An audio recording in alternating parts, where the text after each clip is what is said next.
Welcome to Own or Disown, where tech decisions are made easy. Hi, Stephen from Own or Disown. I purchased the new Alienware m16 laptop from Best Buy. It cost $2,600. I have already done quite an in-depth first look video, which you can actually watch here. Now, I don't want to rehash what I showed there, but I do want to share with you how you can unleash the true potential of the laptop via the BIOS, as well as more details on the panel, its weight, thermals and benchmarks. It has a 24-core, 32-thread i9-13900HX CPU. That, out of the box, is limited to only 55 watts. But I have managed to get this as high as 151 watts in a CPU-only load. Now what you do is open the BIOS at boot by pressing the F2 key and choose to set the BIOS to defaults. You will have an option to choose custom. Now click on that and then restart. Once you go back into the BIOS and go to the performance option.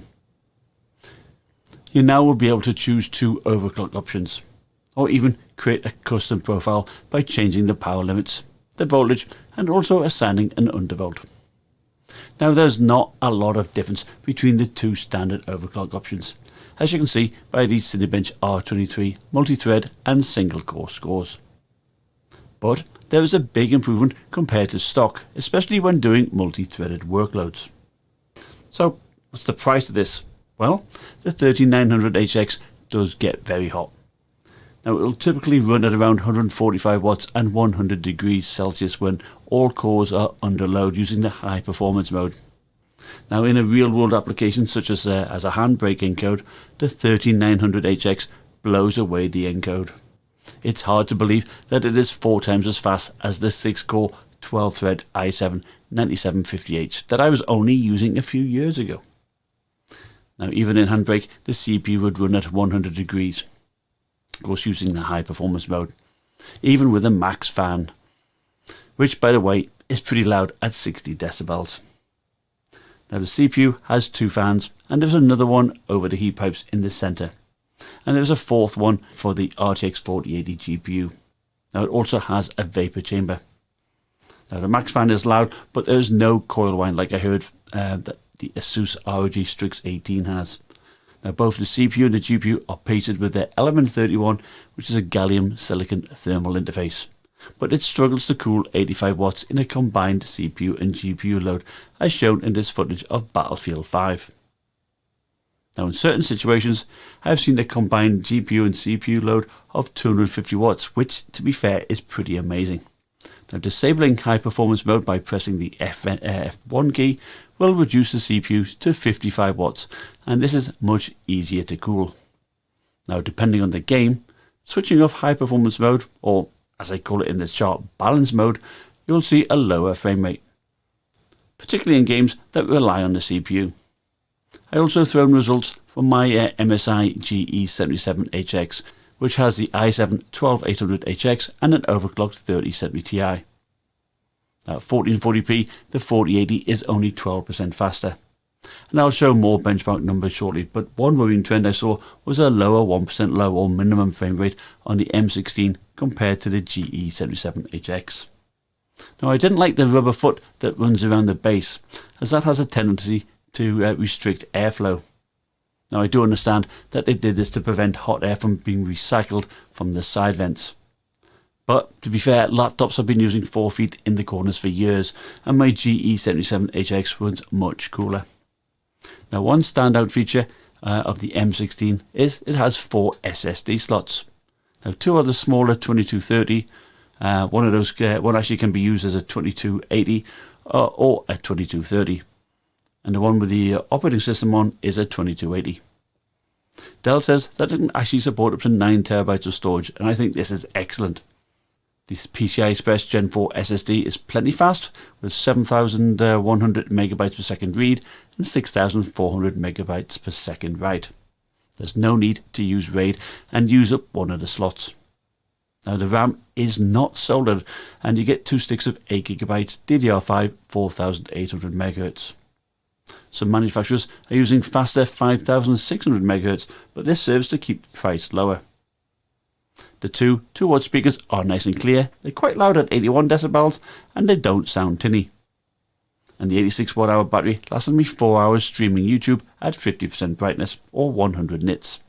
The M16 is definitely rigid and fairly hefty at £6 14 ounces, or with its large 330 watt power brick comes in at £10 1 ounce. Now the lid and bottom cover is made out of aluminium seemingly, and the frame is made out of die-cast aluminium. The hinge is stiff and has been reinforced with metal plates, so I don't see this as a weak point, and you can open it up with one hand. It's this large brick that makes it particularly heavy for travellers. That same 330 watt power brick has been used since the Pascal days some 6 years ago, and competitors are using much smaller bricks these days, so shame on Alienware. I liked that within the BIOS you can set the laptop to wake upon opening the lid, and the infrared Windows Hello camera was quick to log you in. Unlike the Asus ROG Strix lineup, the M16 has a very good 1080p webcam. Looks like it's got a 1080p webcam and it looks pretty clear, so this is what it looks and sounds like. I believe there is only one colour option, that's dark metallic moon with a 16 embossed on the lid. It does look pretty nice, but the keyboard deck, which has a soft touch material on it, is prone to leaving fingerprints. If you order from Alienware Direct, you can choose the Cherry MX low profile keyboard, but the Best Buy model has a regular keyboard. But it is per key RGB and has 1.8mm of key travel. The insert key function is combined with a delete key, and there is no separate number pad. And above the keyboard are some good air intakes. But this leads me to one of my biggest gripes. I found that the software to changing the lighting, now especially on the keyboard, to be rather cumbersome. I ended up just setting one colour, which I thought was quite nice, and just left it because it's too much hassle to change. The RGB around the back in the Alien Head RGB was easier to do, but definitely their software does need some work. The Alienware Control Center was good for overclocking the GPU. You can even change the power limit and the throttle temperature of the 4080. You can also adjust the fan speed for both the two CPU fans and also the GPU fan. But given that high performance uses max fan and the 3900HX is already hitting 100 degrees, you may find using this option only for the balance mode to reduce it from the 50 decibels under load. Now I did like the audio control buttons, which are on the right hand side of the keyboard, and the one-piece plastic trackpad worked very well.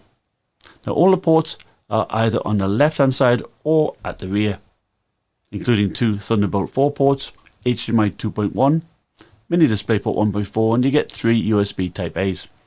And I was also pleased to see that you get a full-size SD card reader, which Asus and Lenovo neglect to include, even though it is located at the rear, which does make it harder to reach.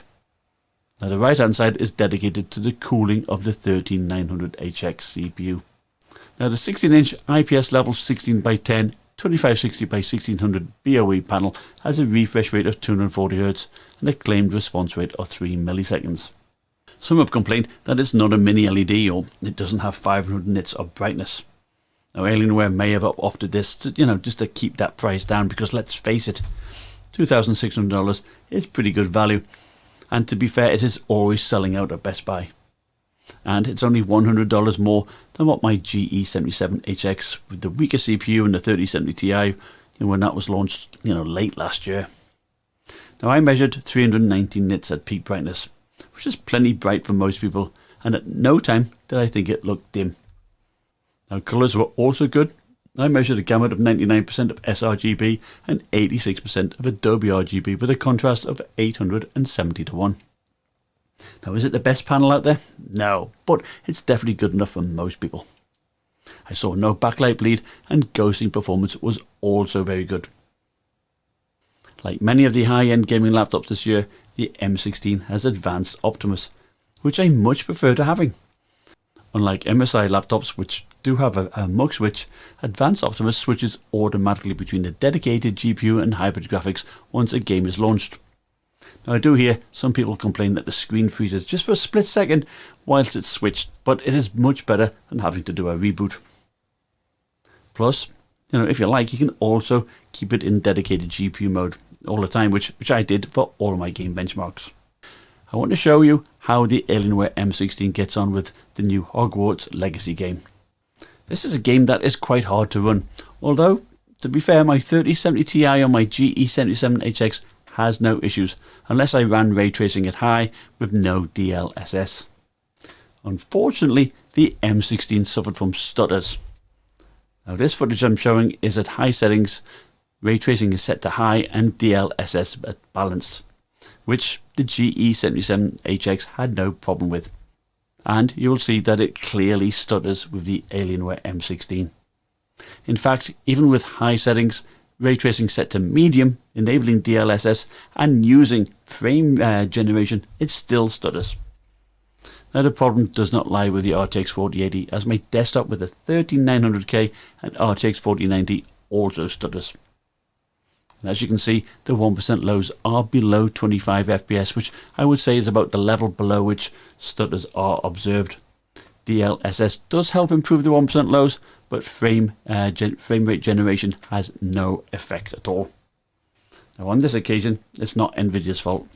In the BIOS, I disabled 6 of the efficiency cores and the stuttering went away and resulted in 1% lows of 26 FPS compared to 17 with all 16 efficiency cores working as shown by the orange bar. But the fact that DLSS did help somewhat and frame generation did raise a red flag. It's all well and good people orgasming over how their FPS gets better with it, but if it doesn't help with the dips in frame rate, then it doesn't really mean too much. Nvidia is using frame generation as a big selling point for the RTX 4000 series, especially the low to mid-end SKUs. But many of us would rather that they actually improve the rasterization performance rather than use software solutions.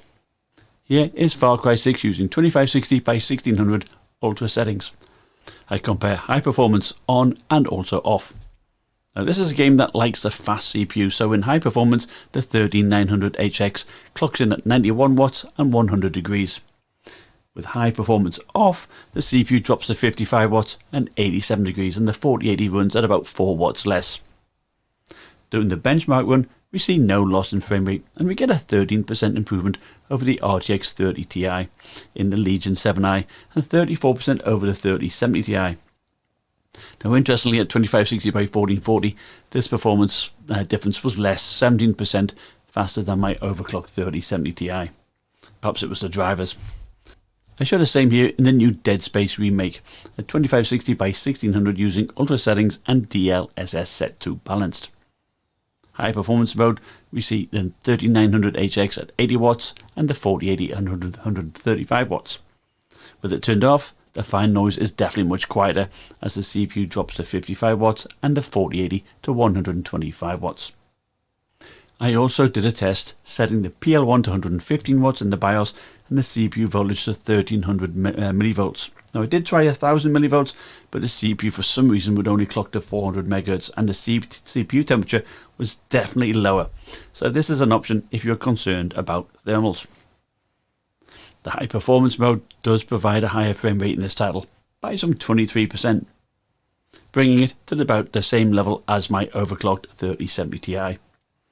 High performance mode in Overwatch 2 2560 by 1600 ultra settings sees the CPU only at about 75 watts, but the 13900HX still touches the mid-90s. Non-high performance mode lowers this down to 30 watts, and in titles like this, we still get great frame rates.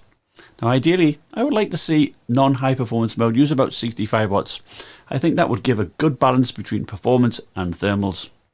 In this game, there was actually not much difference in frame rate and was 20% faster than my overclocked 3070 Ti. Again, we see the 1% lows of the M16 being worse than the GE77HX.